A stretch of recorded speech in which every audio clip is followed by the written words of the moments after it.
Third wave का prediction as a research और scientific way में अगर मैं बात करूं तो बच्चों के ऊपर भी इफेक्ट आ सकता है। तो जिस ढंग से ये वायरस विरुलेंट है और जिस ढंग से ये स्प्रेड हो रहा है और जिस ढंग से ये स्प्रेड होने की इसकी स्पीड है, उसको देखते हुए अगर मान लो थर्ड वेव में भी अगर ऐसा ही कोई नया म्यूटेंट स्ट्रेन देखने को मिला तो और भी भयावह स्थिति हो सकती है, जिसके अंदर ये उम्मीद की जा रही है कि शायद सितंबर अक्टूबर के आसपास ये थर्ड वेव रहे। पिछले एक वीक का अगर हम फिगर देखते हैं तो पूरे प्रदेश में ही सभी तरफ और हर जिले में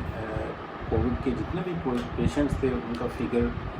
लगातार कम होता जा रहा है और जो पेशेंट भर्ती हो रहे हैं उनका फिगर भी आईपीडी में काफ़ी हद तक 50 से 60% तक गिरा है। जहां हम एक केवल राजस्थान के डेडिकेटेड कोविड हॉस्पिटल आरयूएचएस की अगर बात करते हैं तो जो हमारा 1700-1800 का फिगर था वो कम होता होता आज हमारे पास 690 पेशेंट भर्ती हैं। इस वर्तमान स्थिति को देखते हुए जिस ढंग से राज्य सरकार ने लॉकडाउन इम्प्लीमेंट किया है, साथ ही इस पीक के बाद जो लहर का एक डिक्रीजिंग पैटर्न हम ऑब्जर्व कर रहे हैं, उससे विदिन 10 डेज ये और भी कम होने की संभावना है। वर्तमान में जो प्रोडिक्शन वर्ल्ड वाइड भी एक्सपेक्ट किए जा रहे हैं और जो चल रहे हैं तीसरी वेव के हिसाब से राजस्थान भी पूरी तरह से आगे की फर्दर तैयारियों में राजस्थान सरकार के पूरा दिशा निर्देश में राजस्थान के चिकित्सा एवं स्वास्थ्य विभाग ने कार्य करना चालू कर दिया है और हर तरीके से हर फील्ड का जो सेकेंड वेव का हमारा अनुभव रहा उसको और कैसे स्ट्रॉन्ग तरीके से हम इस थर्ड वेव के लिए अपनी तैयारी रखें, उसका मैसेज राज्य सरकार ने पूर्ण रूप से दे दिया है। उसके डायरेक्शन जारी कर दिए गए हैं और जिस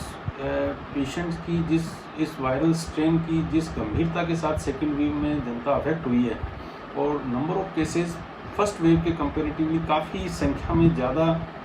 देखने को मिले और डिजीज़ की सीवियरिटी भी ज़्यादा देखने को मिली,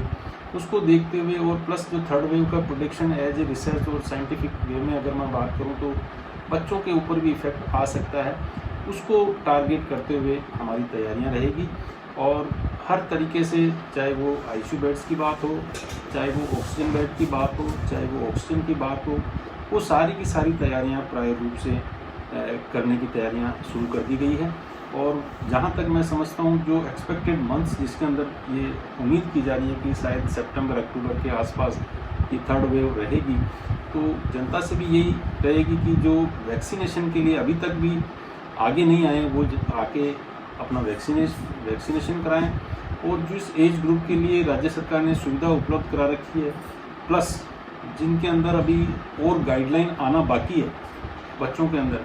उसके तहत जितना मैक्सिमम वैक्सीनेशन करेंगे वही हमारा आने वाले समय के लिए एक तरह का हथियार है। तो साहब आप स्वयं स्वीकार रहे हैं कि अब वेव जो आएगी वो बच्चों के लिए आएगी, अभी से क्या प्रिकॉशंस करें हम घरों पे बच्चों को लेकर? इमीडिएटली जो गाइडलाइन चाहे वो भारत सरकार की हो उसको तुरंत प्रभाव से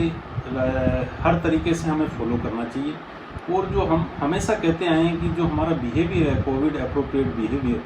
उसकी पालना हमें कहीं किसी स्तर पर नहीं छोड़नी चाहिए और लापरवाही जहां रहेगी तो डेफिनेटली ये वायरस, क्योंकि आपने सेकेंड वेव का एक बहुत बड़ा एग्जांपल देखा एरोसोल जनरेशन से और एरोसोल से स्प्रेड होकर वायरस जो है, जहां हम मार्च के अंदर बिल्कुल आराम से ये महसूस कर रहे थे कि कोई ऐसी लहर नहीं है, जैसे ही अप्रैल का महीना 1 तारीख से स्टार्ट हुआ उसके बाद आप लगातार देखिए 10-11 अप्रैल तक आते आते तो पूरे प्रदेश में इस वायरस ने अपनी चपेट में ले ली। तो जिस ढंग से ये वायरस विरुलेंट है और जिस ढंग से ये स्प्रेड हो रहा है और जिस ढंग से ये स्प्रेड होने की इसकी स्पीड है, उसको देखते हुए अगर मान लो थर्ड वेव में भी अगर ऐसा ही कोई नया म्यूटेंट स्ट्रेन देखने को मिला तो और भी भयावह स्थिति हो सकती है। अभी आईसीयू की जैसी मारामारी हुई तो फिर बच्चों की अगर ये आएगी तो फिर एनआईसीयू की भी मारामारी ऐसी रहेगी? बिल्कुल, जिस ढंग से आईसीयू की बेड्स की एडल्ट्स के इसके अंदर भी हमें काफ़ी हद तक कंजेशन महसूस हुआ। कई पेशेंट्स होते हैं जिनको बेड आईसीयू के उपलब्ध नहीं हो पाते थे और उनको वार्ड के अंदर ही हमें कई तरह के ट्रीटमेंट और चिकित्सा सुविधा देनी पड़ती थी। ऐसे ही अगर बच्चों का भी रहेगा तो उसकी भी पूरी व्यवस्था की जा रही है